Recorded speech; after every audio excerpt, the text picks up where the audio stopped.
Hello friends, welcome to my YouTube channel PK smart study. Daily current affairs के video series में आपका स्वागत है। आज है 3 अगस्त 2020। 3 अगस्त 2020 से करंट अफेयर्स के जितने भी इंपॉर्टेंट क्वेश्चन बनते हैं हम इस वीडियो में डिस्कस करेंगे। कल वीडियो अचानक लैपटॉप ख़राब हो जाने के कारण नहीं अपलोड हो सका।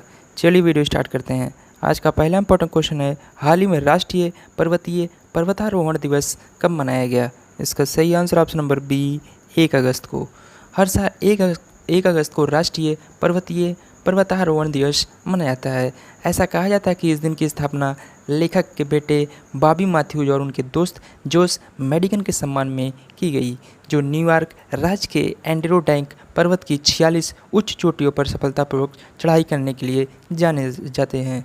चलिए चलते हैं अगले क्वेश्चन पर जाने से पहले अगर वीडियो आपको पसंद आ रही हो तो लाइक और शेयर जरूर कर दें। साथ ही में हमारे Telegram channel PK smart study को भी ज्वाइन कर लें, वहाँ आपको सारे पीडीएफ एक साथ मिल जाएंगे। क्वेश्चन नंबर 2, हाल ही में ब्रिक्स पर्यावरण मंत्रियों की 6ठी बैठक में किस देश ने अध्यक्षता की है? इसका सही answer option number D, Russia यानी कि रूस। रूस की अध्यक्षता में ब्रिक्स पर्यावरण मंत्रियों की 6ठी बैठक का आयोजन किया गया। फेडरेटिव रिपब्लिक ऑफ ब्राज़ील, रूसी संघ, भारत गणराज्य, पीपुल्स रिपब्लिक ऑफ चाइना और दक्षिण अफ्रीका गणराज्य के पर्यावरण मंत्रियों ने वीडियो सम्मेलन के माध्यम से आयोजित बैठक में भाग लिया।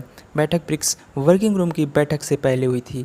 भारत 2021 में अगली बैठक की मेज़बानी करेगा। चलिए अब आपको रशिया के बारे में बात करें। रशिया की कैपिटल मॉस्को, प्रेसिडेंट है व्लादिमीर पुतिन, जो कि आपको इमेज में दिखाई दे रहे हैं। करेंसी है रशियन रूबल। नेशनल डे 12 जून। हाइस्ट माउंटेन है माउंट एल्ब्रेस। लार्जेस्ट लेक है बैकाल। नेशनल गेम की बात करें तो बैंडी, बर्ड है ईगल, फ्लावर है कैमोमाइल, एनिमल है Russian brown bear, parliament name है ड्यूमा, जो भी काफ़ी इंपॉर्टेंट है। चलिए आपको मैप में दिखाते हैं, ये मैप में रशिया। चलते हैं क्वेश्चन नंबर 3 की तरफ। किस देश ने एक कानून को मंजूरी दी है जो सोशल मीडिया सामग्री को विनियमित करने के लिए अधिक सख्ती देता है? इसका सही आंसर ऑप्शन नंबर ए, तुर्की यानी कि तुर्की। तुर्की की संसद ने एक नए कानून को मंजूरी दी है जो अपने अधिकारियों को सोशल मीडिया सामग्री को विनियमित करने की अधिक शक्ति देता है। इस कानून के अनुसार फेसबुक और ट्विटर जैसी प्रमुख सोशल मीडिया कंपनियों की प्रतिनिधि कार्यालय रखना होगा और तुर्की में उपयोगकर्ता डेटा को भी संग्रहित करना होगा। चलिए आपको तुर्की के बारे में बातें हैं। तुर्की की कैपिटल है अंकारा। प्रेसिडेंट है रिसिप तय्यिप एर्दोगन, जो कि आपको इमेज में दिखाई दे रहे हैं। करेंसी है लीरा। नेशनल है 29 अक्टूबर। हाइस्ट माउंटेन है अरारात। लार्जेस्ट लेक है वैन। नेशनल गेम है ऑयल रेसलिंग। एनिमल है ग्रे वोल्फ। फ्लावर है ट्यूलिप। पार्लियामेंट नेम है ग्रैंड नेशनल असेंबली। चलिए आपको मैप में दिखाते हैं, ये मैप में तुर्की। चलते हैं क्वेश्चन नंबर 4 की तरफ। भारत ने किस देश में नए सुप्रीम कोर्ट भवन का उद्घाटन किया है? इसका सही आंसर है ऑप्शन नंबर सी, मॉरिशस। प्रधानमंत्री नरेंद्र मोदी और मॉरिशस के प्रधानमंत्री श्री प्रवीण जुगनाथ ने संयुक्त रूप से 30 जुलाई को वीडियो कॉन्फ्रेंस के माध्यम से मॉरिशस में नए सुप्रीम कोर्ट भवन का उद्घाटन किया। सुप्रीम कोर्ट का नया भवन मॉरिशस में कोविड-19 महामारी के बाद उद्घाटन करने वाली पहली भारत समर्थित बुनियादी ढांचा परियोजना है। चलिए चलते हैं क्वेश्चन नंबर 5 की तरफ। देश भर में इनक्यूबेटर इकोसिस्टम में प्रगति को प्रोत्साहित करने और सक्षम करने के लिए एम आई श्रेष्ठ का शुभारंभ किसने किया? इसका सही आंसर है option number D, all of the above, यानी कि Atal innovation mission AIM, Bill and Melinda Gates Foundation और वाधवानी फाउंडेशन ने मिलकर हाल ही में देश भर में इनक्यूबेटर इकोसिस्टम में प्रगति को प्रोत्साहित करने और सक्षम करने के लिए एम आई श्रेष्ठ का शुभारंभ किया। चलिए चलते हैं क्वेश्चन नंबर 6 की तरफ। ट्रांस यूनियन सिविल के सहयोग से किस वित्तीय संस्थान ने MSMEs सक्षम पोर्टल लॉन्च किया? इसका सही आंसर है option number B, SIDBI bank. भारतीय लघु उद्योग विकास बैंक सिडबी ने ट्रांस यूनियन सिविल के साथ मिलकर MSME सक्षम नाम से एक ज्ञान पोर्टल लॉन्च किया। व्यापक वित्तीय शिक्षा और ज्ञान मंच सूक्ष्म लघु और मध्यम उद्यमों को वित्तीय जागरूकता प्रदान करेगा तथा औपचारिक व सस्ती क्रेडिट सुविधाओं तक त्वरित पहुंच प्राप्त करने में उनकी सहायता करेगा। चलिए आपको सिडबी के बारे में बातें हैं। सिडबी का फुल फॉर्म है small industries development bank of India. Headquarter location की बात करें तो लखनऊ में। इसकी स्थापना 2 अप्रैल 1990 में हुई थी। एजेंसी एग्जीक्यूटिव है मोहम्मद मुस्तफ़ा, जो कि चेयरमैन एंड मैनेजिंग डायरेक्टर हैं। चलिए चलते हैं क्वेश्चन नंबर 7 की तरफ। हाल ही में किस बैंक ने कोविड-19 महामारी के खिलाफ लड़ने के लिए भारत को 3 मिलियन अमेरिकी डॉलर की मंजूरी दी है? इसका सही आंसर है option number D, ADB bank. हाल ही में एडीबी बैंक ने कोविड-19 महामारी के खिलाफ लड़ने के लिए भारत को 3 मिलियन अमेरिकी डॉलर की मंजूरी दी है। चलिए आपको एडीबी बैंक के बारे में बातें हैं। एडीबी बैंक का फुल फॉर्म है एशियन डेवलपमेंट बैंक। बात करें हेडक्वार्टर की तो फिलीपींस में प्रेजेंट है मसात सुगा अस्कावा। इसकी स्थापना 19 दिसंबर 1966 को हुई थी। मेंबरशिप बात करें तो 68 कंट्रीज़ हैं। चलिए चलते हैं क्वेश्चन नंबर 8 की तरफ। सोनम टीजरिंग लेप्चा जिनका हाल ही में निधन हो गया, वे क्या थे? इसका सही आंसर है ऑप्शन नंबर बी, म्यूजिशियन। पद्मश्री पुरस्कार से सम्मानित सोनम टीजरिंग लेप्चा का 30 जुलाई को निधन हो गया। वे 92 वर्ष के थे। वृद्धावस्था की बीमारियों के कारण लोक संगीतकार की मृत्यु हो गई और उन्हें कार्डियक अरेस्ट का सामना करना पड़ा। वे एक बहुआयामी व्यक्तित्व और उन्होंने महान लेप्चा संस्कृति को लोकप्रिय बनाने के लिए उत्कृष्ट प्रयास किए हैं। चलिए आपको इमेज में दिखाते हैं। ये आपको इमेज में दिखाई दे रहे हैं। ये थे सोनम टीजरिंग लेप्चा जिनका हाल ही में निधन हो गया।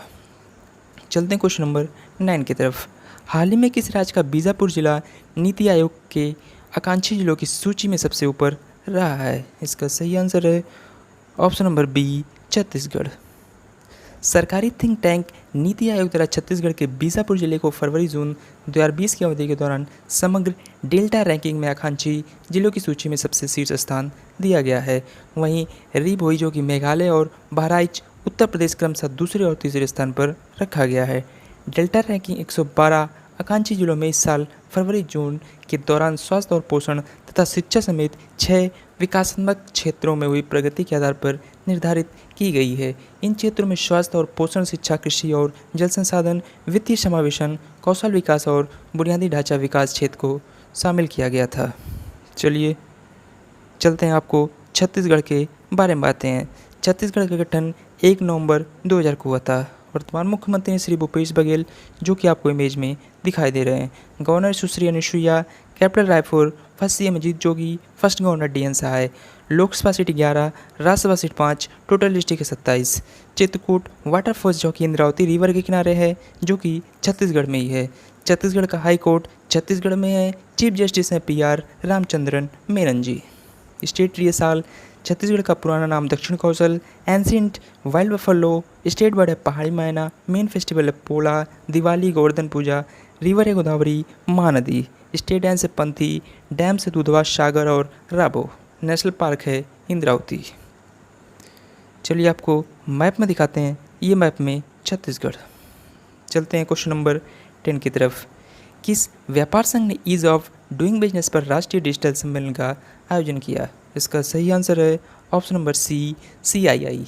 केंद्रीय वाणिज्य मंत्री पीयूष गोयल ने देश में निवेश संबंधी निर्णयों के लिए एकल खिड़की की अवधारणा को बढ़ावा देने के उद्देश्य से आत्मनिर्भर भारत के लिए व्यापार में आसानी पर सीआईआई राष्ट्रीय डिजिटल सम्मेलन का उद्घाटन किया।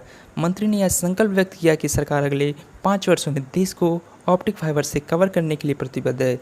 इसके अलावा उद्योग को सरकार के साथ साझेदारों के रूप में काम करने के लिए आमंत्रित किया गया ताकि सरकार कर चोरों की पहचान की जा सके।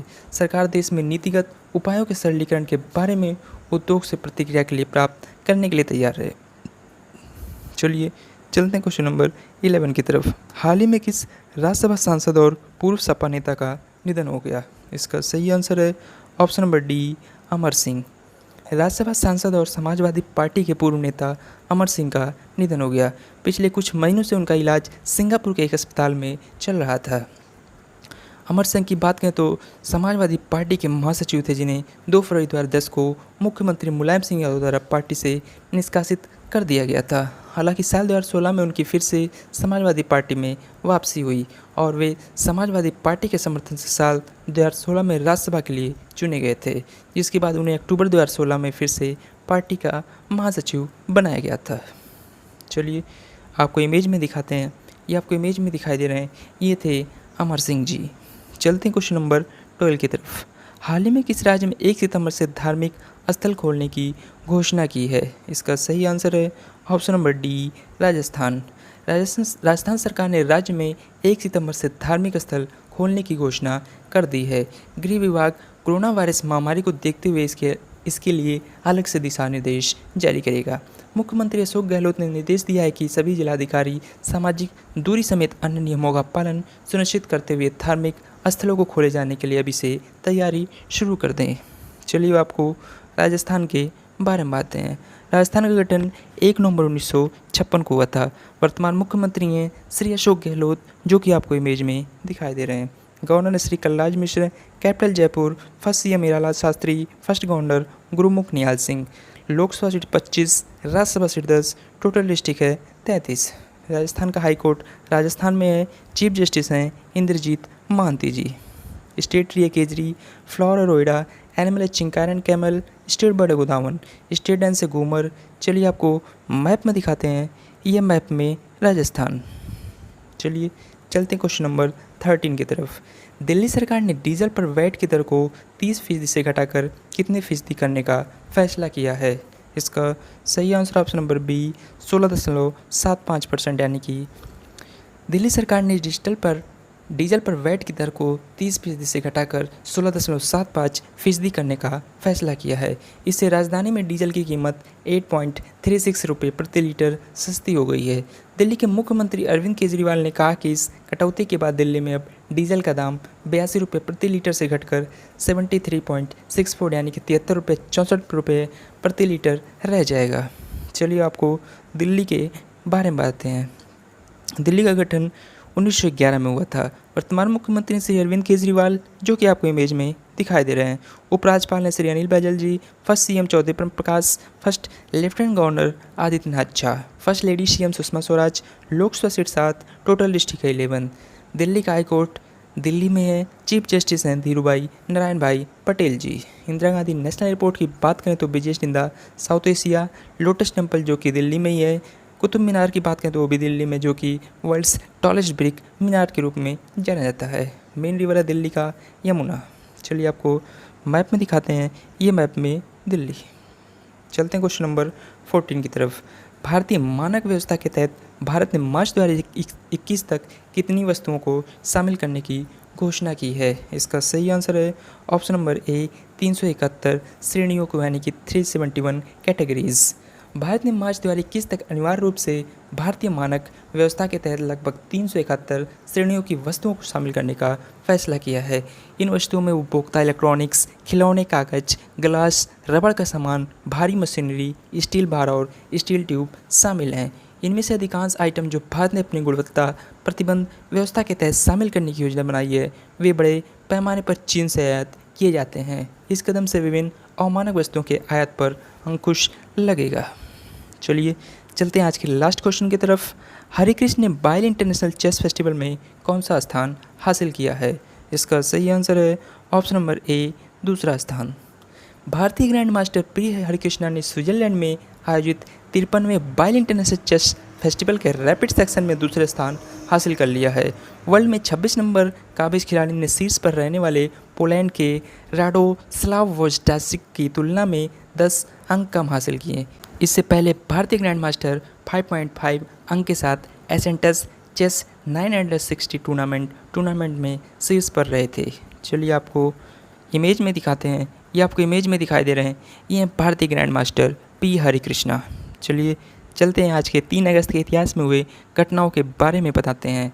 3 अगस्त 1892 को बुल्गारिया में पहला इलेक्ट्रिक प्रकाश बल्ब प्लोवादी मेले में प्रयोग किया गया। 1899 में John Marshall law school Chicago में स्थापित किया गया।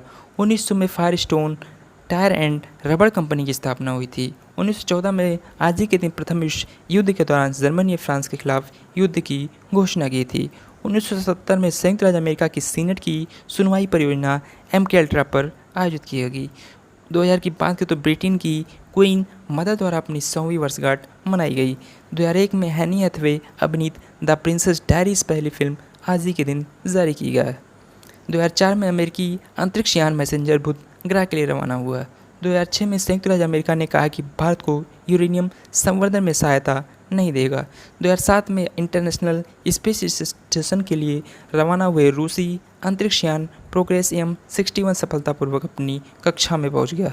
बात करें 3 अगस्त के राष्ट्रीय दिवस की तो मैथिली शरण गुप्त जयंती और मुक्ति दिवस और अंतर्राष्ट्रीय मैत्री दिवस 3 अगस्त को मनाया जाता है। बात करें 3 अगस्त के उल्लेखनीय लोगों की मृत्यु की तो 1982 में त्रिभुवन नारायण सिंह राजनीतिक भारत से संबंधित थे। 3 अगस्त को जन्मे प्रसिद्ध व्यक्तियों के बारे में बातें हैं। 1989 में चेतना पांडे जो कि अभिनेत्री हैं, भारत से संबंधित हैं, इनका जन्म हुआ। चलिए चलते हैं आज के स्टैटिक जी के क्वेश्चन की तरफ। निम्नलिखित में से किस शताब्दी में मौर्य साम्राज्य के पतन के बाद कलिंग सत्ता में आ गया? इसका सही answer option number A, first century before Christ यानी कि BC। चलते हैं क्वेश्चन ऑफ द डे की तरफ। Defence institute of advance technology द्वारा विकसित मेडिकल बेड आइसोलेशन सिस्टम का नया नाम क्या है? इसका सही आंसर आपको कमेंट बॉक्स में कमेंट करके बताना है। ऐसे ही डेली करंट अफेयर्स के वीडियो के लिए आप अपने चैनल PK स्मार्ट स्टडी को सब्सक्राइब करें। वीडियो अच्छी लगी हो तो लाइक और शेयर ज़रूर करें। Thank you.